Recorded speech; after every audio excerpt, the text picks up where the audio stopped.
Okay, good morning and welcome to something which probably is new for you.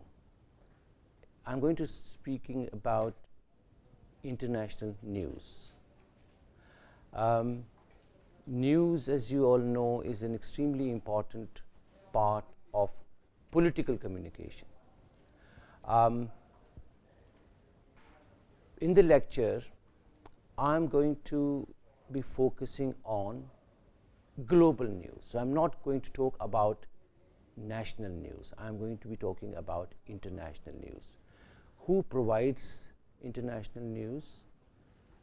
Does it matter that most of the news that is published or broadcast or is even on the internet comes from a relatively few countries? Yeah? What are the implications of that? In other words, the focus of my lecture is going to be on the politics of global news. And I'll talk about it through looking at the structures of international news. Is there an international news system which influences the way certain stories get prominence over others? If that's the case, what are the implications for countries like India, where the international news is largely from foreign sources? So let me start with what is arguably the most important provider of news, and these are news agencies. One of the most prominent one is, of course, Thomson Reuters, which is based in London, but actually is owned by a Canadian company. It's been producing and circulating news for over 150 years. Yeah? So any self-respecting media organization, whether it's newspaper, television, radio, web-based portal, cannot manage without having access to one of the big news agencies, and Reuters is one of the biggest and most important one. The other one is Associated Press, which is based in the United States. As you see, again, the backbone of the world's information system is how it describes itself. It's been founded a long time ago, 1848, has bureaus around the world, produces millions of words every day, and has been in this business for a very long time, yeah? Over 150 and 60 years ago. I wouldn't worry too much about the specifics of numbers of journalists here listed on the screen, because these change. Yeah? These change from year to year depending on where the news is. So they might withdraw journalists from one place and move it to another where there is a news story. The third major player is AFP, Agence France Presse, which is the French news agency. As you see, it was founded by 1944, but in fact its precursor was Havas, which is the oldest news agency, was rather the oldest news agency in the world, founded in 1835. So these three news organizations, of course there are many others, there's the Chinese one and there's the Russian, but they are not at the same level.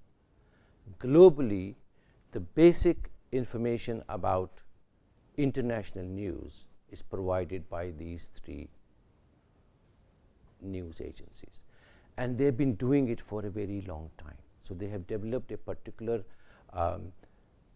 standard of procuring news, distributing news, and doing it. News speed is very important, and credibility is important, and therefore these organizations have both. They have credibility. They put out stories very, very quickly. Especially in the age of the internet and Google, their work has become even more complicated. But they've been doing it for a very long time. So if you look at newspapers in any country, look at the foreign pages and see where is the news sourced from, and you will find in most cases it is one of the three news agencies, because most newspapers do not have enough staff to cover the world, so they depend on news agencies. They provide the basic information. So that's, if you like, the first layer, the foundation of international news, the news agencies. If you look at the other global media, very old media, very important media, radio. Again, the two most influential global radio stations are, as listed here, BBC World Service and Voice of America. BBC World Service particularly has a global presence and global influence, and it's available in different languages. Can anybody tell me what is the, of the two, which one do you think is more credible? And why might that be the case? You're right, it's BBC, but why? Perception over the years, you've gotten tuned to the idea of BBC broadcasting important news. Right. BBC in general. Why not Voice of America? It's just the way we've seen it all. One is, it's the colonial hangover. So Yeah. No, I'm not talking about India. I'm talking about globally at the moment, not specifically about India. Basic perception of America as a very self-servicing. These are all valid points, but fundamentally it's about the structure of these two organizations. So Voice of America is essentially part of the basically State Department. Yeah? So it's a bureaucratic organization, largely, not exactly, but largely bureaucratic organization. The BBC is not part of the Foreign Office of UK, although it's influenced by that to a great extent, but it's not controlled by them. So it's got a greater degree of professional output, therefore greater global credibility. Of course, the historical factor is very important, the colonial factor, etc. That is an additional factor, but the structure is very important.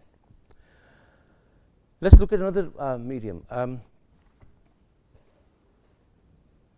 which is financial journalism. Okay, in this time and age of free market, neoliberalism, what happens in the markets is extremely important. Yeah? So you have to have access to credible and fast information. And what is the most important business newspaper in the world? It is the Wall Street Journal. Where is it based? It's based in the United States. Who owns it? Mr. Rupert Murdoch, who is also owner of Star Plus, among others. Right? So I've called it the business Bible. It is essentially an indispensable source for any serious business. If you want to find out what's happening in the world, you need to read this regularly.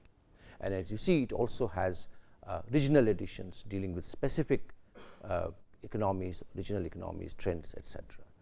And also a massive global circulation because of the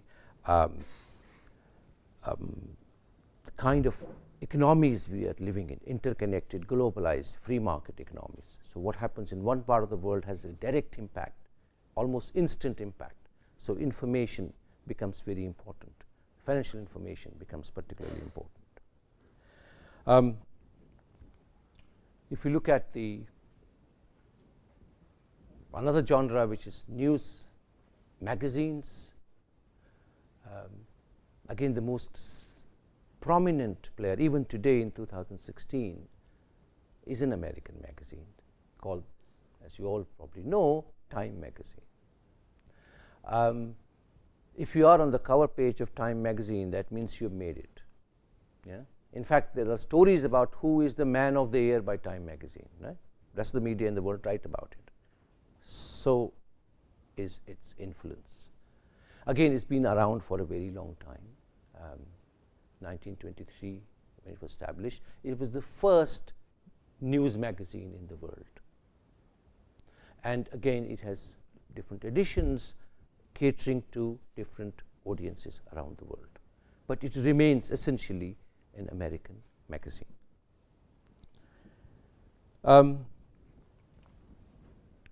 The other major player in terms of news magazine is The Economist, which is a British publication, has been operating for a very long time. 1843 was when it was launched. It used to be part of the Pearson Group, which also used to own the Financial Times, another major financial newspaper, and Penguin Books, among others. But since last year, it's owned by an Italian media company.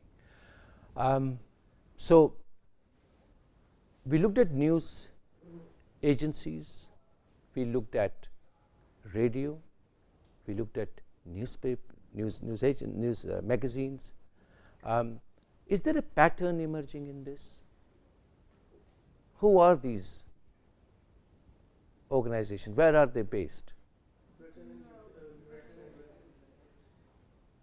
They're Britain and USA. We don't see a German publication or a Chinese network or a Japanese radio station. Why is it they're only UK and US? English language, very good. What other reasons could there be? Also, we're talking about the world's two biggest political superpowers. You're living on a different planet, my friend, because Britain is not a superpower. Britain is not even a middle power now. US, yes. So It's also the rate of commercialization of the printing industry. So other than Germany, maybe countries like Russia and Japan, which had economic muscle, yes. just never commercialized the printing press at that rate. Okay, so it's a commercial, so it's language, it is superpower, it's commercial. What about the political structure of these countries? Does that have any bearing on the fact that their media has greater degree of credibility than, say, Russian media or Chinese media? That they are two biggest democracies, we are the biggest in India, but actually they are, US is supposed to have introduced the idea of electing your president, the Republican idea came from there. Thank you. So there are multiple reasons, and of course as a commercial enterprise, they've been very successful. They've marketized journalism in a way that no other country has. So there is a very good reason why there is the US, UK domination of international news media. Okay. But let's take a step back and think of the media that I've talked about. These are elite media. You have to be educated to a certain degree to read The Economist, or Time magazine. You have to be aware of what is happening in the world to be able to write or read about, what is being written in Time magazine, for example, or New York Times or other these publications. In other words, we're talking about the elite media and how that elite media sets the standard for other media around the world. And this is nothing new. This has been going on for over 100 years, if not longer. Yes. What is new and what is exciting is what's happened to television news. Because television news doesn't require language. Visuals have their own way of communicating. So what's happened on television? I'm just going to briefly look at that. Almost in every country, with possible exception of North Korea, there has been a general shift from public to private television. This has been a result of various factors, including a large-scale deregulation and privatization of most industries, including media industries, including telecommunication industries, including television. So, for example, if you look at India, until 1991, India used to have one state broadcaster. Today, there are 800 channels and counting. Yeah. News channels itself, there are 400 plus news channels in India. So there has been a massive expansion because of deregulation, liberalization, and privatization. With that has come a commercial model. Yeah? So news has become a commodity that you need to sell in a very crowded and competitive marketplace where there are many players. Say for India, you've got 400 channels. The audience is, fragmented, right? And this is a trend you see everywhere in the world. Now, that's something I want to develop in a later lecture tomorrow when I'm looking at the economics of news. The news is also a commodity which needs to be bought and sold. Yeah? So there's a cost implication. And what then that does to what kind of news we get. Yeah? That's for later. Today, I'm really going to focus on the political dimension of news. And remember, we are talking about international news alone. We're not talking about domestic news. So, the US model of television,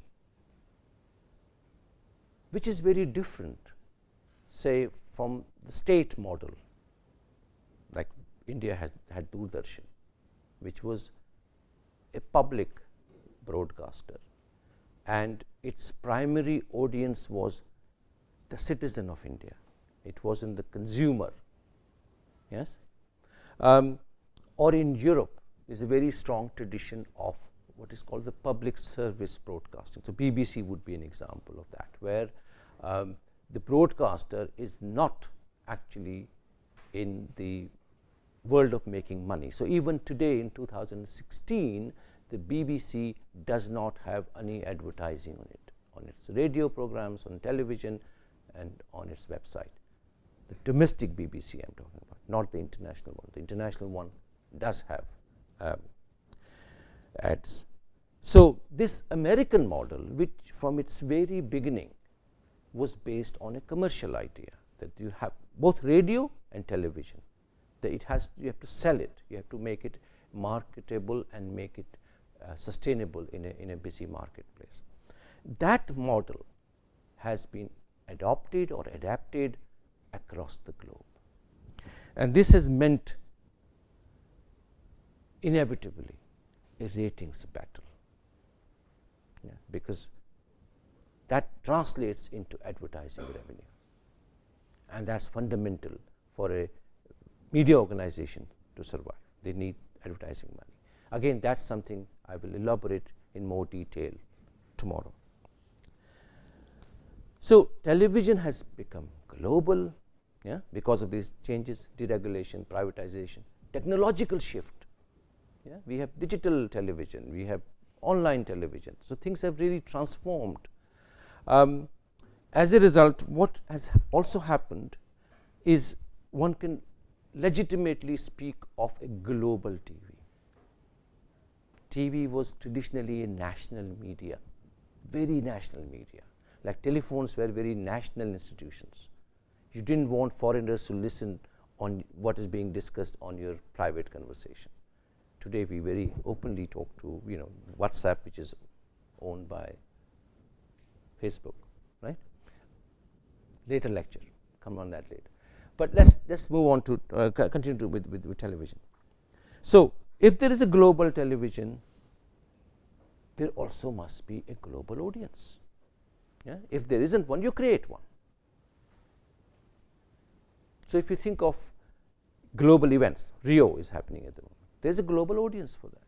Or there's a wars happening in some part of the world. It gets coverage across the globe. And if there is a global audience, the presence of cameras can also influence the people who are being filmed. So if suppose this class was being filmed, my lecture is being filmed, but you are not being filmed, but suppose you were being filmed and the camera was here and you're only getting 6 people another 70 in this room, yeah, you would think, okay, there are only 7 people in this lecture, this must be a very boring lecture. Yeah? But you move the camera and suddenly you have a much bigger class. So the question is, who is holding that camera and from what angle? Yeah? In other words, who has the power to film and distribute those films? Yeah? Remember, television is a medium which is driven by moving pictures. If you don't have pictures, you don't have a story. So there are numerous cases where the presence of television cameras in fact influenced the events that were being filmed. A very significant and widely cited example is the tank man in Tiananmen Square in June 1989, when this young Chinese guy is in front of these tanks. It became an iconic image. And these young Chinese students were protesting against the communist government. And they were aware that their pictures were going live around the world. At that time, there was no Google, right? It was television which was actually circulating those pictures out. And that affected the way the students reacted to that whole event. So, in other words, a global audience, a global television has the capacity to create a global public opinion. So, if you ask somebody, an average person in Brazil or New Delhi or in Tokyo, what is the problem in Syria? They can't tell you. Yeah? You ask them on the streets of Moscow or London or New York, they can't tell you. Or they would have a very weird idea. There's some, dictator and he's trying to kill his people and we are trying to protect the people, etc. Extremely simplified version of an extremely complex story. But the public opinion is formed. It's us versus them. Yeah? So Saddam bad, Bush good. Of course, the picture is much more complicated. Or Assad, in the current circumstances, Assad bad, rest of the opposition okay. Just a few examples. I can go on. The problem is that whoever is holding this camera,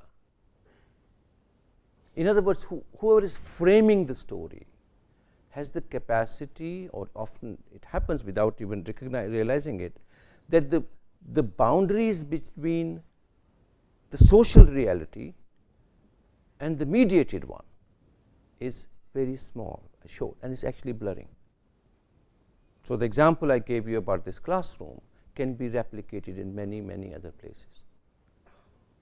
That what is actually happening on the ground and what you see on your screen may not be exactly the same things. And I'm not even talking about morphing pictures and photoshopping and all that. That's a different story. That's a different lecture in itself. But even in standard mainstream television coverage, these are the issues. So if these are the issues, then you have to ask, well, who is providing those pictures? Who is providing the footage? So who is doing that? Well, like normal news agencies, we also have television news agencies. And the two most prominent examples are Associated Press Television News and Reuters Television. Remember at the beginning I mentioned AP and Reuters. These are the television wings of the same organizations.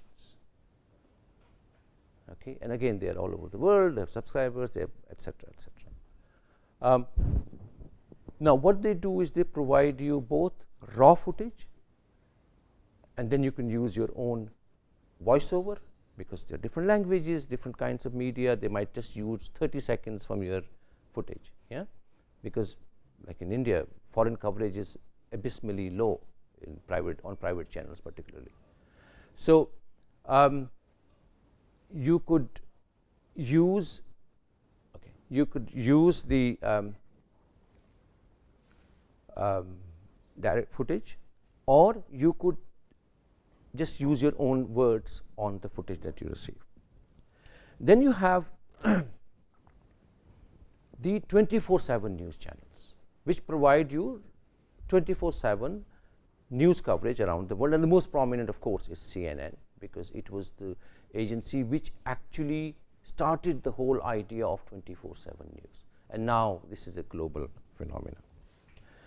The other major player is BBC World News, again extremely influential part of the BBC, and then Sky News, which is part of Rupert Murdoch's News Corporation. Again, it's not actually as big as the other two, but when you combine it with, say, Fox News in the US, which is very big, it is an important presence. Even in digital journalism, where there is much greater scope for diversity, even there the big players are essentially American. And here are some examples: Huffington Post, BuzzFeed, and Vice. So, what does it matter? Why does it matter that so much of what we see on television or we read in newspapers about foreign affairs, or we hear on radio, or we read on websites, is coming essentially from US and UK, a large proportion of it. I'll just make 4 points and I'll stop because time is short. These two words actually summarize what the problem is. There's a problem of dominance, and there is a problem of dependence. That global news, the dominant global news, remains in English for historical reasons, right? There is what Jeremy Tunstall, a media sociologist in the UK, called US-UK news duopoly. So, it's not a monopoly, it's a duopoly, because UK, despite losing the kind of global status as a great power, still has prominent place, especially in news media. Yeah? BBC still has very important position in the world. So, there is a structural problem in the sense that the mainstream news media, international news media, continues to be dominated by US, UK. They have then the capacity, because of this, to set the news agenda. Agenda setting is an important concept in media communication studies, that on any given day, hundreds of events take place around the world. Somebody decides that these are the 10 stories we're going to pick up, yeah, out of this information. We select that, we transform that information into news, and then we circulate around the world. Right? So, if that agenda is set by countries who actually have presence all over the world and have interests in all over the world. So, if, for example, US is actually party to the conflict in Iraq, US forces are on the ground in Iraq, and we are getting in India, for instance, we are getting information about Iraq from US sources. There is a fundamental structural problem. And my final point, which relates to the kind of really the core of this lecture, which is about the politics of it. That why is it that certain parts of the world do not get any coverage or very little coverage, and other parts are constantly on television news? Yes. So, think of, for instance, we are not very far from India. Think of the civil war in Sri Lanka, which led to horrendous death and destruction. And just look out sometime how much of it was covered in the international media, in the US media, for instance, because US was not interested in Sri Lanka. That was a local conflict, didn't bother them. This is just one example. Take another example. Think of the debate about nuclear proliferation. Yeah? It's been a very important geopolitical debate. So Iran's nuclear program is constantly highlighted as a problem in the world. Israel's is not. Even India's is not. Both Israel and India are actually not signatory to NPT, which is the Nuclear Non-Proliferation Treaty. In other words, the nuclear program, both Israel and India, can be questioned on that level. Iran is a signatory to NPT, but Iran gets a different kind of coverage. Of course, there's been some change in since last year, but essentially that is the story, that the news agenda is influenced by geopolitics. Now, how then the economic dimension makes it even more complicated, because you also have to sell this information. That's the lecture for tomorrow, and I hope we'll have some time. Okay, we've run out, I think. Anyway, so we'll continue that theme tomorrow, but if anyone has any questions, I'll be very happy to take them in the limited time we have. Thank you for your attention.